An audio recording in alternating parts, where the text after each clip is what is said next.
మొదట్లో current shock incident నుంచి ఇంటి వాళ్ళు అంతా సేఫ్గా బయటికి పడతారు. కానీ మనోజ్ ఇంకా రోహిణి ఈ సిచ్యువేషన్ని యూస్ చేసుకొని అమ్మని భయపెట్టి పరిహారం చేస్తారు.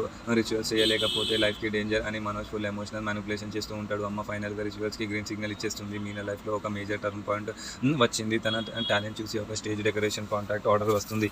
ఇది మీనాకి ఫస్ట్ ప్రొఫెషనల్ ఆర్డర్. ఈ న్యూస్ తెలియగానే మీనా ఫుల్ హ్యాపీ అయ్యి ఇంటి వాళ్ళు అందరికీ స్వీట్స్ మంచి తన హ్యాపీనెస్ని సెలబ్రేట్ చేసుకుంటూ ఉంటుంది. ఈవెన్ తన భర్త బాలు కూడా మీనా ఒక బిగ్ బిజినెస్ ఉమెన్ అవుతుంది అని ప్రౌడ్గా ఫీల్ అవుతూ ఉంటాడు. మీనా తన ఫస్ట్ ఇన్కమ్ సక్సెస్ సెలబ్రేషన్ కోసం ఇంటి వాళ్ళు అంతకి మటన్ బిర్యానీ ప్రిపేర్ చేస్తూ ఉంటుంది. మనోజ్ ఇంకా వాళ్ళ అమ్మ వ్రతంలో ఉన్నా కూడా స్మెల్ చూసి ఫుల్ అటెంప్ట్ అవుతారు. బాలు మాత్రం ఫుల్ చిల్గా పరిహారం చేసుకునే వాళ్ళు ముక్కు మూసుకోండి, మేము మాత్రం ఎంజాయ్ చేస్తామని కౌంటర్ చేస్తూ ఉంటుంది. మీనా మటన్ షాప్కి వెళ్ళినప్పుడు ఒక హగ్ ట్విస్ట్ మిస్ అయింది. రోహిణి వాళ్ళ నాన్న అక్కడే ఉన్నాడు. మీనా తనని చూసి ఏమైనా ఫేస్కి క్లాత్ కట్టి ఎస్కేప్ అవుతారు.